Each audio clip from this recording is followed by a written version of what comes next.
Assalamualaikum warahmatullahi wabarakatuh. Segala puja dan puji syukur kehadirat Allah Subhanahu wa taala yang telah melimpahkan rahmat, hidayat serta taufiknya sehingga kita bisa berkumpul di pagi hari ini untuk mengikuti forum diskusi. Dan tak lupa salawat serta salam semoga tercurahkan kepada junjungan kita Nabi besar Muhammad SAW yang telah membimbing kita dari zaman jahiliyah menuju zaman yang terang benderang, yakni adinul Islam wal iman. Yang kami hormati Bu Nur Mahmudah MPhil selaku dosen filsafat umum. Yang kami banggakan teman-teman HKI kelas C. Perkenalkan, kami dari kelompok 4. Saya yang bernama Muhammad Tajuddin dengan NIM 21301066 dan teman saya Muhammad Zidda Aminullah dengan NIM 21301065 dan teman saya satu lagi Imro'atus Octavia dengan NIM 21301064. Dalam kesempatan kali ini kami dari kelompok 4 akan membahas materi dengan judul filsafat skolastik dan patristik. Di sini saya akan menjelaskan mengenai pengertian dan sejarah filsafat patristik timur dan zaman skolastik. Filsafat patristik timur merupakan sebutan untuk pemikiran-pemikiran filosofis yang bermula dari timur atau Asia, seperti halnya filsafat Islam, filsafat Buddhisme, filsafat Cina, filsafat Jepang, filsafat India, dan lain sebagainya. Masing-masing filsafat merupakan suatu sistem pemikiran yang lebar dan plural. Filsafat dikatakan sebagai filsafat dalam studi postkolonial. Bahkan filsafat patristik timur dikatakan lebih rendah ketimbang filsafat patristik barat. Filsafat merujuk pada periode di mana bapak-bapak gereja, yakni teolog yang mengungkapkan dan menyaksikan keberimanan yang berlangsung dalam gereja. Filsafat patristik timur memiliki beberapa corak pemikiran dalam dirinya sendiri. 1. Nilwaktu, 2. Kurangnya definisi dan dokumen, 3. Kesatuan atau konsensus, 4. Proses kedewasaan rohani atau anabasis, 5.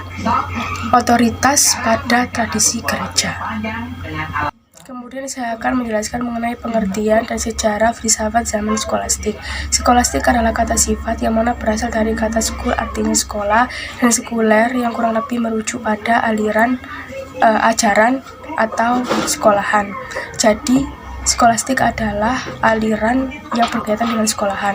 Nama skolastik adalah peranan sekolah-sekolah dan biara-biara mengenai pengembangan pemikiran filsafat. Masa skolastik dimulai setelah filsafat mengalami kemadegan karena kerusuhan dan kesulitan pada abad ke-6 dan ke-7 oleh bangsa Romawi. Karena kekaisaran Romawi runtuh, begitu pula dengan peradabannya. Setelah Karlemagna berkuasa, ketentraman mulai kembali. Pada saat itu, ajaran gereja sudah tersebar luas di daratan Eropa, bahkan sudah adanya organisasi-organisasi yang berbau gereja. Karena itu didirikannya sekolah-sekolah untuk pemimpin gereja, tapi orang biasa pun juga boleh masuk di dalamnya. Yang diajarkan di sekolah itu pun masih ajaran lama yang disebut sebagai artes liberalis atau seni merdeka. Ada 7 artes liberalis.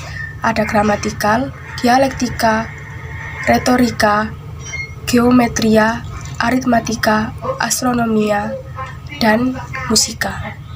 Skolastik barat. Sejak abad ke-5 hingga 8 Masehi, pemikiran filsafat patristik mulai merosot. Terlebih lagi pada abad ke-6 dan ke-7 dikatakan abad yang kacau.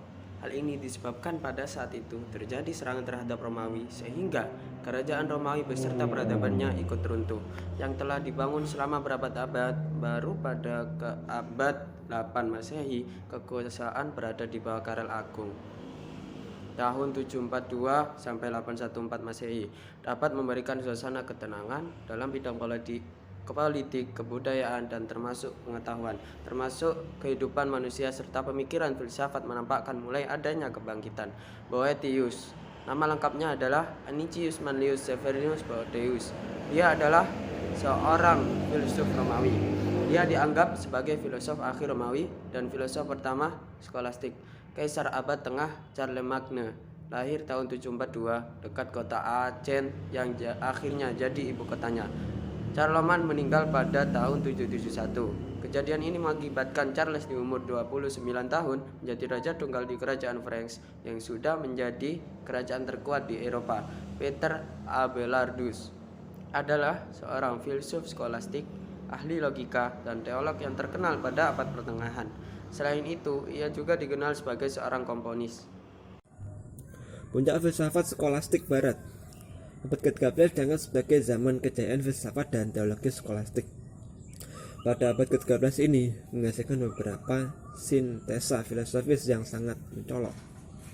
Perkembangan ini dimungkinkan karena adanya beberapa faktor yang mempengaruhi, antara lain hubungan dengan bangsa Arab.